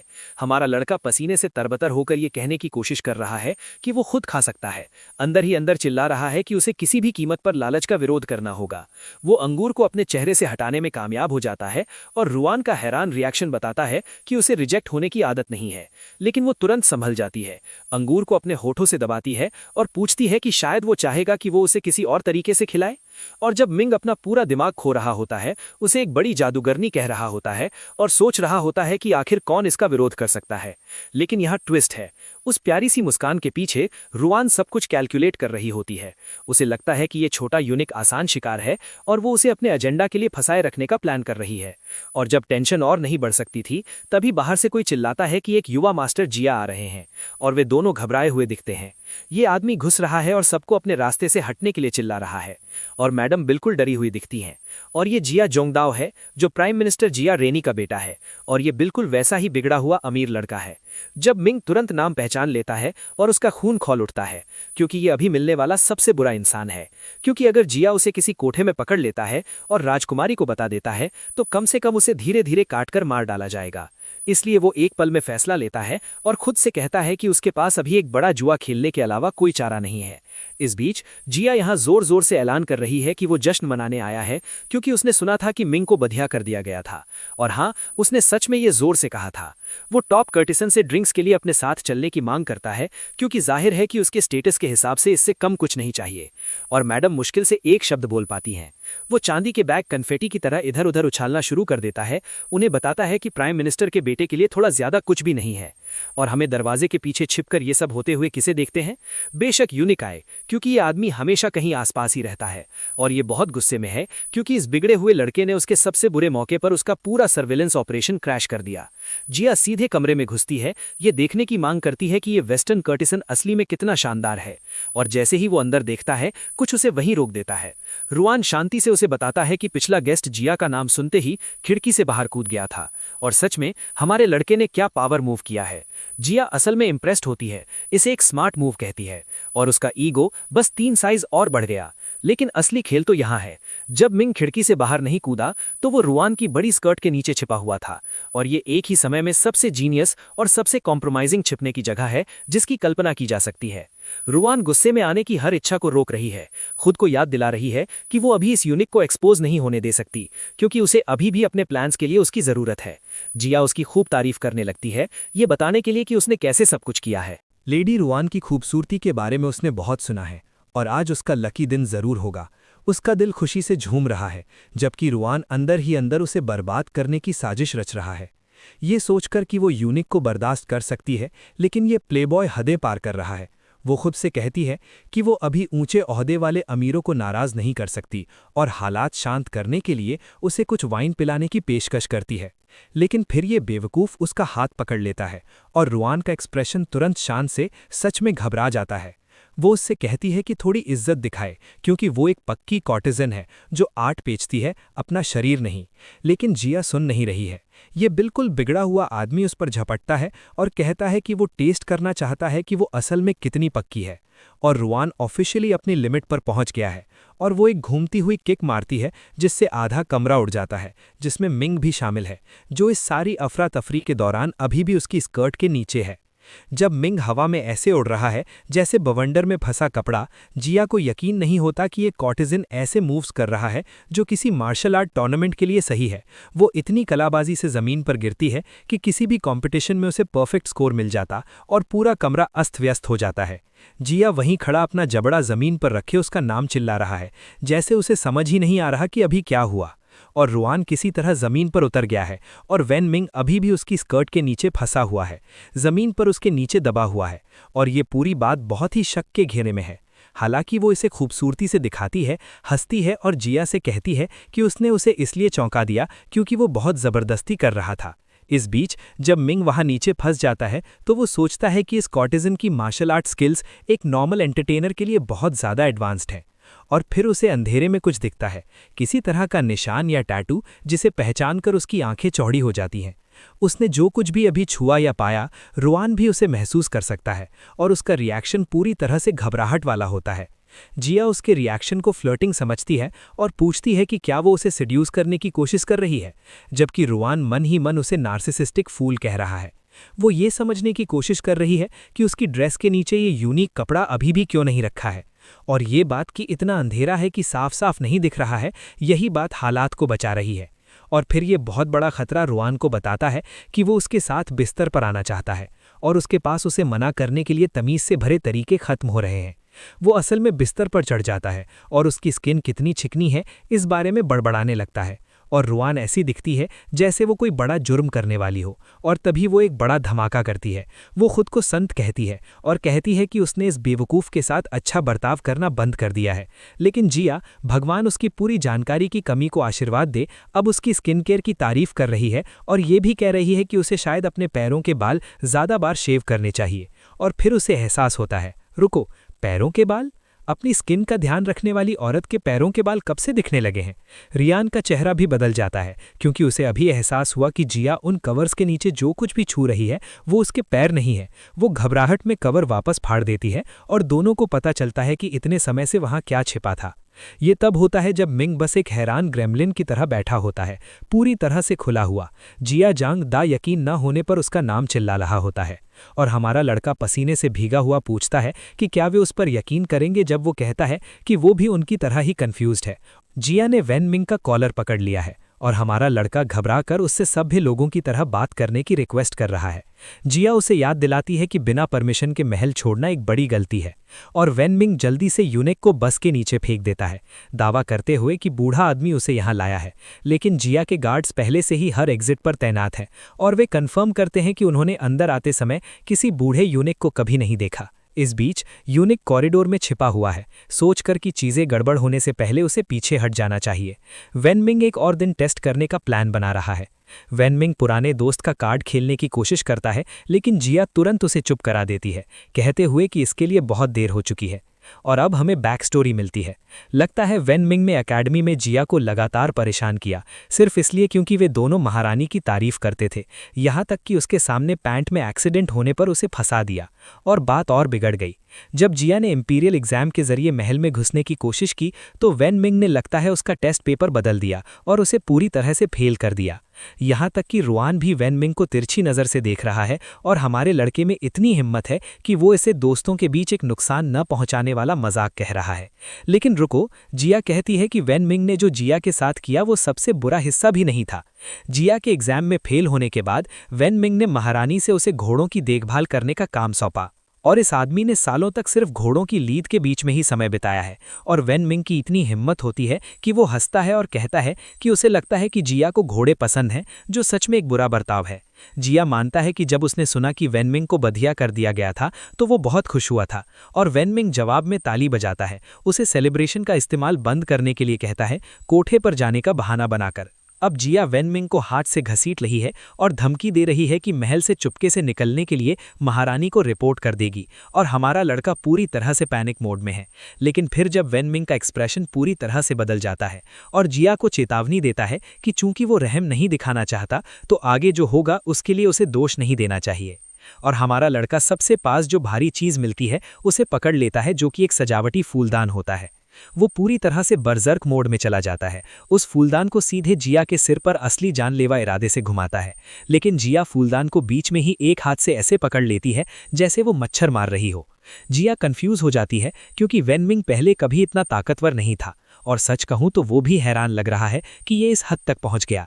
लेकिन फिर जिया के चेहरे पर एक विलेन जैसी मुस्कान आ जाती है और कहती है कि घोड़ों के साथ बिताए वो साल बेकार नहीं गए, क्योंकि उसने एक सीक्रेट टेक्निक में मास्टरी कर ली है। और ये आदमी गर्व से अपनी आखिरी चाल बताता है, 100% नंगे हाथ घोड़े की खाद हटाना। ये एक रियल टेक्निक का नाम है, और वेन मिंग को भी यकीन नहीं हो रहा कि ये सच है। जिया ने वेन मिंग को पूरी तरह से जकड़ लिया है और उससे कह रही है कि जिंदा निकलने का सपना मत देखो। जब वेन मिंग चिल्ला रहा है कि उसके पिता उसे इसकी कीमत चुकाने पर मजबूर करेंगे, रुआन इस सब को देख रही है और सोच रही है कि ये यूनिक ही अंदर के महल में जाने का उसका एकमात्र टिकट है, इसलिए वो उसे यहाँ बिल्कुल नहीं मरने दे सकती।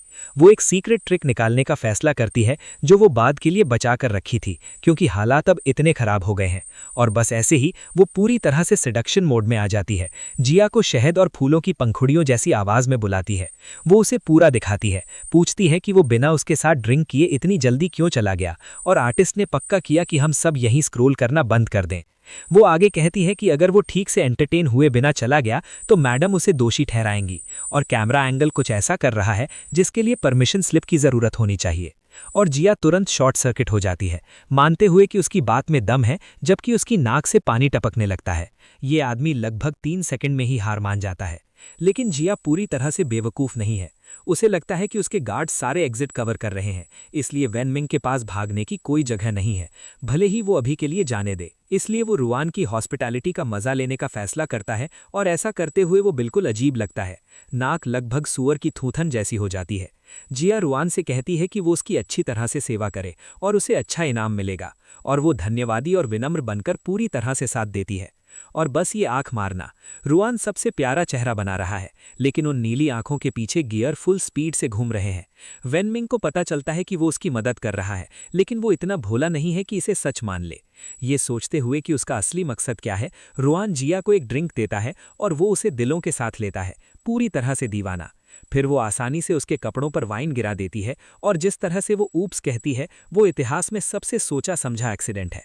वो इतनी अनाड़ी होने के लिए माफी मांगती है, और जिया उसकी नज़दीकी से इतना ब्रेन डेड हो जाता है कि वो तुरंत सब कुछ माफ कर देता है। लेकिन फिर वो जादुई वाइन का पूरा गिलास सीधे उसके चेहरे पर फेंक देती है, और लिक्विड किसी तरह के बैंगनी धुन से चमकने लगता है। रुआन की आंखें खुशी से सिकुड़ जाती हैं, क्योंकि उसने जो कुछ भी किया बिल्कुल सही काम कर गया। वो पूछती है कि क्या वो ठीक है, और जिया मुश्किल से 2 शब्द बोल पा रही है, बस हकला रही है, जैसे उसका दिमाग अनप्लग हो गया हो। और फिर वो सोल एन्चैंटिंग मिस्ट नाम की कोई चीज़ एक्टिवेट करती है। उसकी आंखें बैंगनी जल रही हैं, उसे बता रही हैं कि उसे नींद आ रही है और वो उसका हर हुक्म मानेगा। जब मिंग ये सब देख रहा है और उसे एहसास हो रहा है कि वो जिया पर किसी तरह की माइंड कंट्रोल टेक्निक का इस्तेमाल कर रही है, जो कॉर्टिजन की नॉर्मल काबिलियत से बहुत ज़्यादा है, वो उसके टैटू और इस टेक्निक के बीच डॉट्स जोड़ता है और ये नतीजा निकालता है कि वो किसी तरह के ऑर्गेनाइजेशन से जुड़ी होगी। रुआन हिप्नोटाइज जिया से कहता है कि अब से उसे याद है कि यहाँ उसके अलावा कोई नहीं है, और वो एक आज्ञाकारी कठपुतली की तरह इसे दोहराता है। वो उसे आखिरी इंस्ट्रक्शन देती है कि गहरी नींद के बाद वो उसका हर हुक्म मानेगा, और वो आदमी पूरी तरह से चला जाता है। लेकिन तभी जिया अचानक जाग जाती है और अपने पैरों पर कूद जाती है, और रुआन का चेहरा कहता है कि उसने इस अचानक आने वाली चीज़ के लिए बिल्कुल प्लान नहीं किया।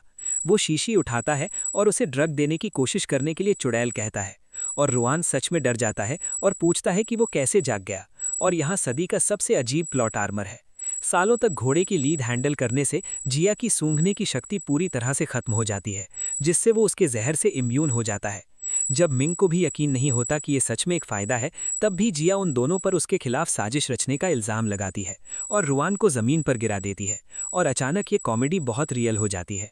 लेकिन जब मिंग इसे जाने नहीं देता तो वो चमकती आंखों के साथ जिया के पीछे आता है अपनी चाल चलने के लिए, और वो उस सजावटी फूलदान को सीधे जिया की खोपड़ी पर पटक देता है, जो इंटीरियर डिजाइन का एक बहुत ही क्रिएटिव इस्तेमाल है। रुआन हैरानी से देखता रहता है। जैसे ही जिया झटके से लड़खड़ाती है, उसे उम्मीद नहीं थी कि मिंग असल में इस तरह कूद पड़ेगा। जब मिंग कंफ्यूज हो जाता है क्योंकि जिया को उस पर फेंकी गई कोई भी चीज पकड़नी थी, लेकिन ड्रग ने असल में उसके रिफ्लेक्स को इतना धीमा कर दिया कि वो असर कर सके। अब जब मिंग सीधे रियोन से भिड़ती है तो कहती है कि लड़ाई और जहर दोनों में माहिर कोई आम कर्टिसन तो बिल्कुल नहीं है। और फिर वो पहली नज़र में प्यार का कार्ड खेलती है, कहती है कि जैसे ही उसने उसे देखा उसका दिल उसी का हो गया। और जब मिंग बिल्कुल नहीं मानता तो वो उसका हाथ पकड़ लेती है और खुद को उसके करीब खींच लेती है, और ये पूरी बातचीत एक जाल के अंदर एक जाल जैसी लगने लगती है। जब मिंग देखती है कि शीशी अभी भी उसके हाथ में है और उससे कहती है कि एक ही ट्रिक उस पर दोबारा काम नहीं करेगी, लेकिन वो बस मुस्कुराती है और कहती है कि वो दूसरे आदमियों से अलग है। लेकिन फिर वो उसे गिरा देती है, और जब मिंग को एहसास होता है कि उसका दिमाग तेज है तो उसके शरीर में उसे सपोर्ट करने की ताकत नहीं है। वो उससे साफ साफ कहती है कि वो स्मार्ट है लेकिन फिजिकली उससे कम है। और जब मिंग घबराकर पूछता है कि वो उससे असल में क्या चाहती है तो वो उसे नीचे गिरा देती है और उससे कहती है कि बस ठीक से पेश आए, और वादा करती है कि वो उसे चोट नहीं पहुंचाएगी। और अभी का नज़ारा हर तरह से मिले जुले सिग्नल दे रहा है। हमारा लड़का उसके नीचे फंसा हुआ है, उस पर चिल्ला रहा है कि कुछ भी करने की कोशिश मत करो, जो कहना अजीब बात है जब तुम ही हो जो अभी पूरी तरह से बेबस हो। और फिर जब मिंग का एक्सप्रेशन पूरी तरह से घबरा जाता है और बुदबुदाता है कि वो कुछ रोक नहीं सकता, और यहाँ का कॉन्टेक्स्ट बहुत चिंताजनक है। रुयान सच में कंफ्यूज होकर रुक जाता है, साफ तौर पर उसे समझ नहीं आ रहा कि वो किस बारे में बात कर रहा है। और फिर वो नीचे देखती है और उसका पूरा होश उड़ जाता है। वो पूछती है कि वो अभी क्या देख रही है। उसका चेहरा बहुत गहरे लाल रंग का हो जाता है, और हम बस इतना कह सकते हैं कि यूनिक शायद उतना यूनिक नहीं है जितना सबने सोचा था।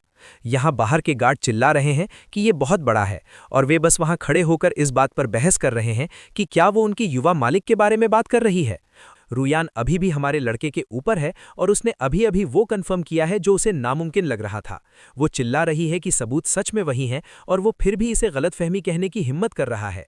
रुयान गुस्से में है क्योंकि उसकी इंटेलिजेंस ने उसे बताया था कि ये लड़का एक यूनिक था, और जब मिंग नीचे उससे भीख मांग रहा है कि वो उसे दबाना बंद करे, और अब उसके दिमाग में बातें घूमने लगी हैं क्योंकि अगर वो कभी यूनिक नहीं था तो उसने पहले जो कुछ भी किया वो एक पूरी तरह से सही सलामत आदमी के साथ किया था।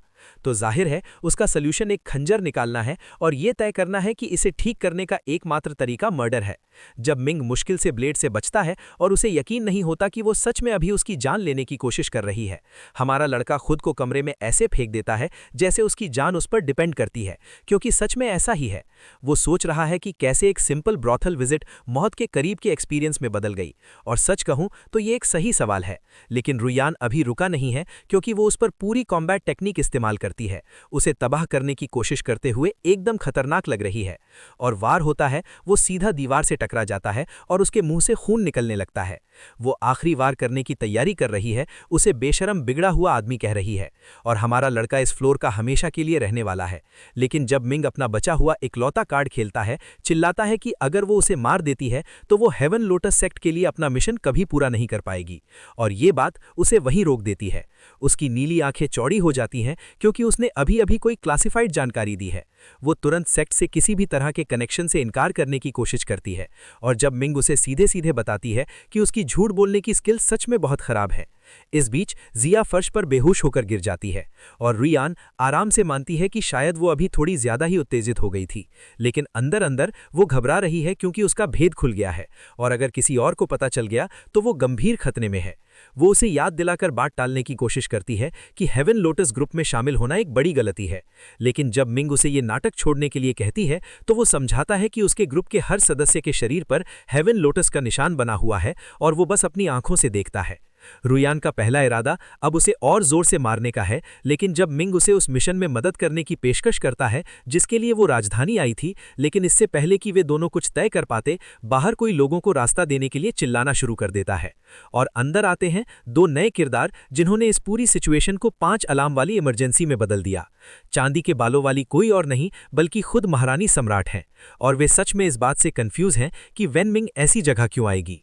गुलाबी बालों वाली बहुत कम कंफ्यूज है और हाथ उठाने के लिए ज्यादा तैयार है, ये कहते हुए कि उसने आखिरकार वेन मिंग को रंगे हाथों पकड़ लिया है।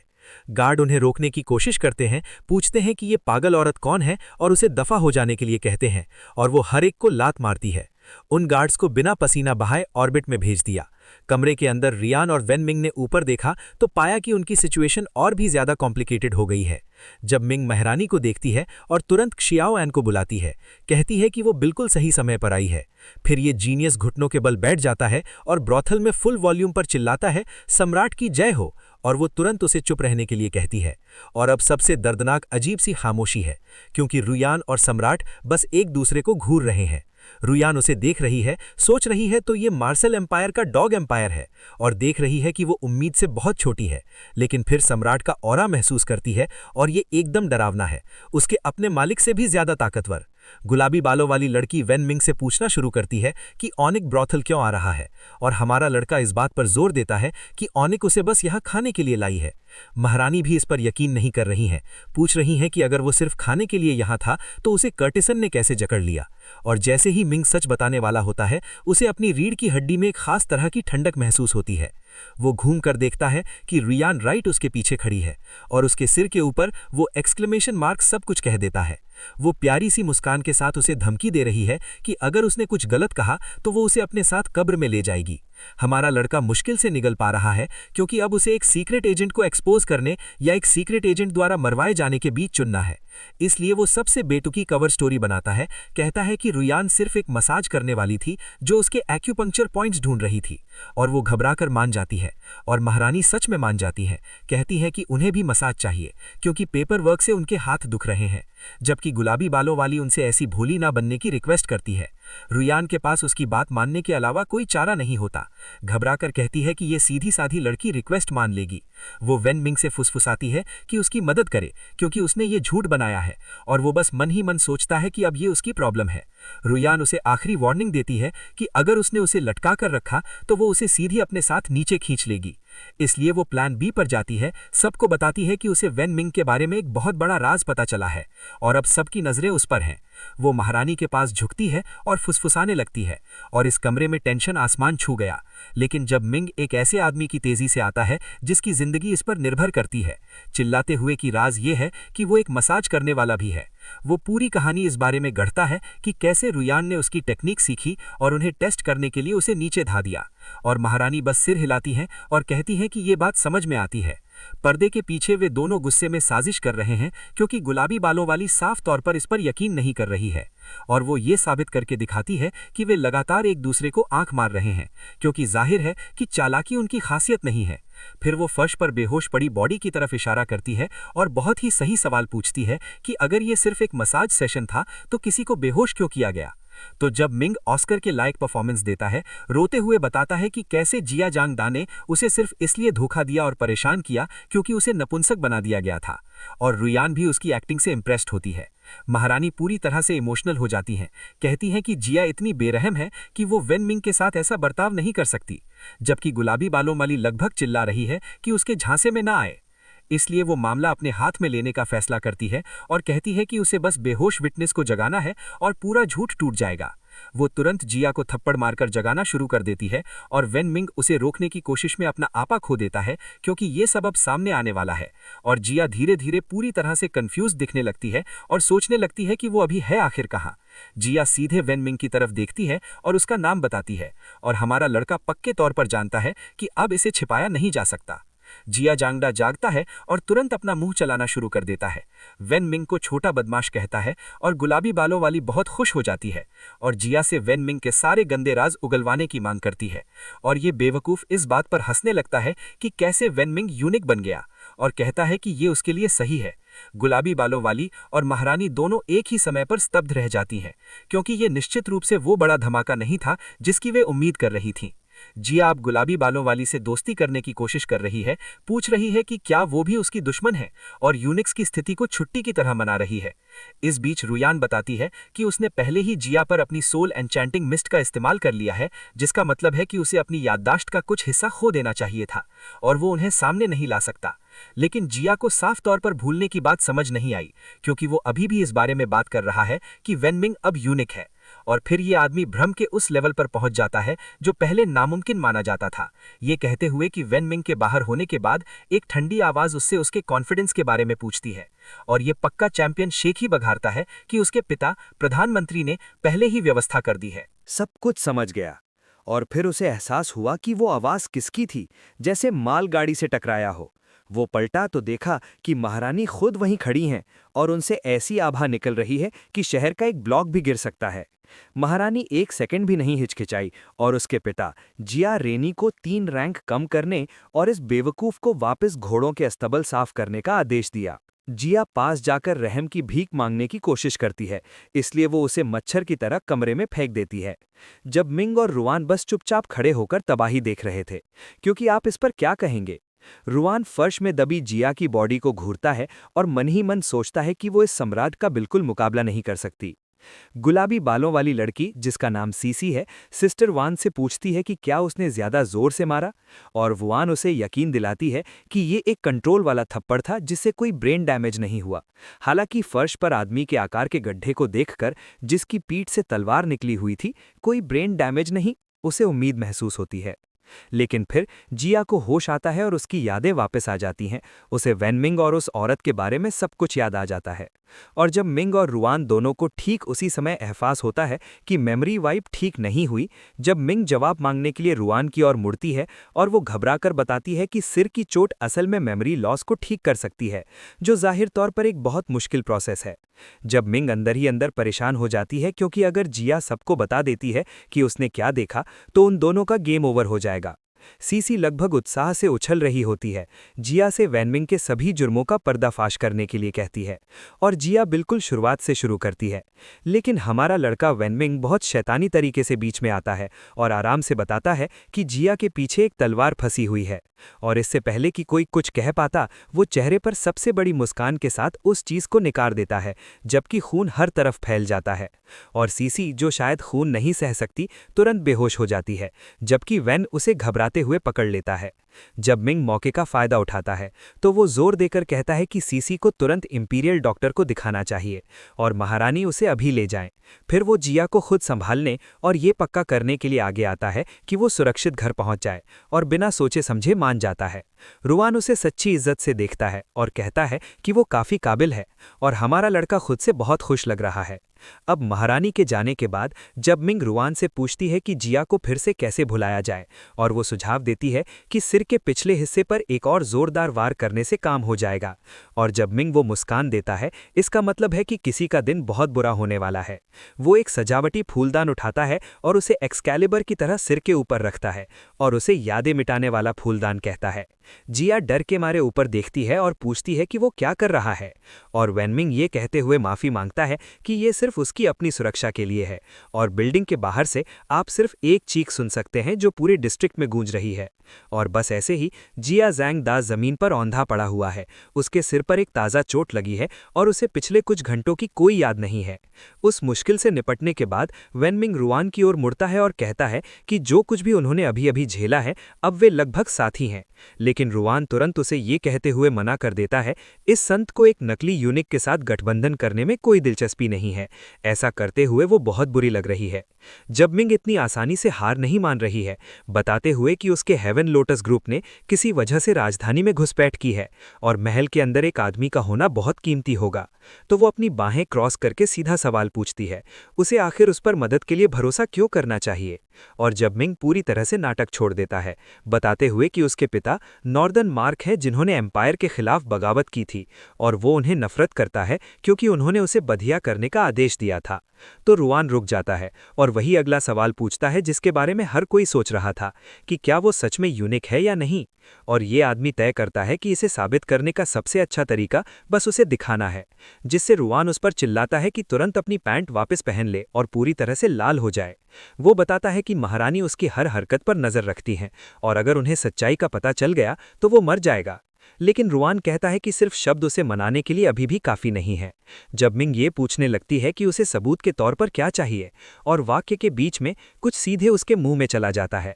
उसका दम घुटने लगता है और वो जानना चाहता है कि उसने उसे अभी क्या निगलने के लिए मजबूर किया, जबकि रुआन वहां खड़ी खुद से पूरी तरह संतुष्ट दिख रही है। वो बताती है कि ये उसकी खास तौर पर रिफाइंड ये नियांग हार्मोनाइजिंग गोली थी और इसका असर 7 दिनों तक नहीं होगा। देखो वो किसी को जहर देते हुए भी कितनी खूबसूरत लग रही है। जब मिंग तुरंत $1 मिलियन का सवाल पूछती है, 7 दिनों के बाद क्या होगा? वो खुशी से बताती है कि वो पूरी तरह से इच्छा से प्रेरित एक बेकाबू जानवर में बदल जाएगा और उसका नकली यूनिक पूरी तरह से उड़ जाएगा। और जब मिंग बस यही सोच सकता है कि औरतें सच में सबसे बेरहम होती हैं, उसे जहर दिए जाने पर बहुत गुस्सा आता है, जबकि वो सच में मदद करना चाहता था। लेकिन वो प्यार से उसे भरोसा दिलाती है कि अगर वो साथ देगा तो गोली लंबे समय में उसे सच में फायदा पहुंचाएगी। उसकी शर्तें आसान हैं, महल के अंदर से जानकारी इकट्ठा करो और 7 दिनों में एंटीडोट के लिए वापस आओ। जब मिंग के पास मानने के अलावा कोई चारा नहीं होता, लेकिन अपने मन में वो एक बहुत अलग प्रकार का वादा कर रहा होता है, कसम खा रहा होता है कि एक बार उसके पिता का विद्रोह सफल हो गया तो हेवन लोटस सेक्ट सबसे पहले वो जलाएगा। उस रात बाद में महल में जब मिंग के क्वार्टर में कुछ हलचल पहले से ही हो रही है। एक नकाबपोश आदमी चुपचाप खिड़की से उसके कमरे में एक परछाई की तरह आता है। घुसपैठिया मन ही मन जिया ज़ांगदा को कोसता है, इस बात से गुस्से में कि उस बेवकूफ़ ने सबसे ज़रूरी मौके पर उसका प्लान खराब कर दिया। लेकिन फिर वो आंखों में चमक के साथ अपने कपड़ों में हाथ डालता है और कहता है कि किस्मत से वो तैयार होकर आया था। वो खून से सना एक टोकन जैसा कुछ निकालता है और कहता है कि उसके पास अभी भी दूसरा प्लान है, और ये आदमी जो भी प्लान बना रहा है वो हमारे लड़के के लिए अच्छी खबर नहीं हो सकती। तो हमारा लड़का जब मिंग अपने क्वार्टर में वापस आता है और सीसी तुरंत उसके पीछे पड़ जाती है, उसे अपने ही घर में एक सस्पेक्ट की तरह ट्रीट करती है। लेकिन जब मिंग अभी सीसी के एटीट्यूड को लेकर परेशान नहीं है, वो इस बात को लेकर परेशान है कि कोई भी उसके कमरे में ऐसे घुस रहा है जैसे उसमें घूमने वाला दरवाजा हो। और फिर दोनों को एक ही समय में कुछ गड़बड़ नजर आती है। उसे साफ याद है कि जाने से पहले उसने हर दरवाजा और खिड़की बंद किया था, तो ये वाला इतना खुला क्यों है? वो सोचने लगता है कि शायद उसका कमरा सच में हॉन्टेड है। सीसी हमेशा की तरह हेल्पफुल साथी कहती है कि वो शायद भूल गया, और फिर तुरंत पूछने लगती है कि क्या उसके गिल्टी रिएक्शन से ये साबित होता है कि उसके पास छुपाने के लिए कुछ है। जब मिंग जवाब देता है कि सब उसे पूरे दिन परेशान कर रहे हैं और उसने एक घूंट पानी भी नहीं पिया है, जो सच में एक वैलिड कंप्लेंट है, देखते हुए कि उसने क्या झेला है। अब यहाँ से मामला और पेचीदा हो जाता है, और वेनमिंग को ढूंढने के लिए वहीं पर पानी का एक कप रखा है, और नकाबपोश आदमी ऊपर सोच रहा है, हाँ पी लो, पूरा पी लो। ये ठीक वैसी ही मन की बात है जो आपको वॉच लिस्ट में डाल देती है। और जब मिंग बिल्कुल अनजान कप पकड़ता है और सीधे अपने मुंह तक ले आता है, लेकिन जैसे ही वो पीना शुरू करता है, सीसी अचानक उसे रुकने के लिए चिल्लाती है, और जब मिंग का दम लगभग वहीं अटक जाता है। सीसी की नज़र उस पानी के कप पर टिक जाती है और उसमें कुछ ऐसा होता है जिसका पूरा ध्यान खींच लेता है। वो उसके हाथों से कप छीन लेती है, कहती है कि वो भी पूरे दिन बिजी रही है और पहले इसकी हकदार है। और ऊपर छत पर नकाबपोश आदमी पूरी तरह से अपना आपा खो देता है, क्योंकि उसका टारगेट वेनमिंग था, वो नहीं। जब मिंग रुकता है और कहता है कि वो कसम खा सकता है कि उसने अभी कमरे में किसी और की आवाज़ सुनी है, और सीसी इसे लापरवाही से गूंज समझकर टाल देती है। हाँ, लकड़ी के कमरे में गूंज, बिल्कुल नॉर्मल। इससे पहले कि वो आगे जांच कर पाता, सीसी तय करती है कि वो 1 सेकंड और इंतजार नहीं कर सकती और उसके सामने ही वो पानी पीना शुरू कर देती है। और जिस तरह से ये लड़की पानी पीती है, उसे फेडरल ऑफेंस माना जाना चाहिए। आर्टिस्ट ने अपनी पूरी जिंदगी की सेविंग्स इस सीन में लगा दी, और सच कहें तो देखने वालों का अभी पेट भर गया है। वो एक संतुष्ट आह के साथ बात खत्म करती है। ऐसा लग रहा है जैसे उसने अभी अभी कोई प्रीमियम कमर्शियल फिल्म आया हो। और इस पॉइंट पर जब मिंग ये दिखावा भी नहीं कर पाता कि उस पर कोई असर नहीं हुआ है, तब भी मिंग अंदर ही अंदर चिल्ला रहा होता है।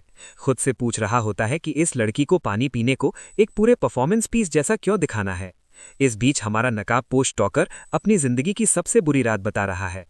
अगर आप लोग आखिर तक देखें तो पार्ट 2 मिस ना करें।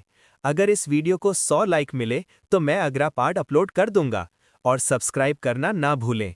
इससे मुझे भी इस वीडियो को लाइक करने की प्रेरणा मिलेगी।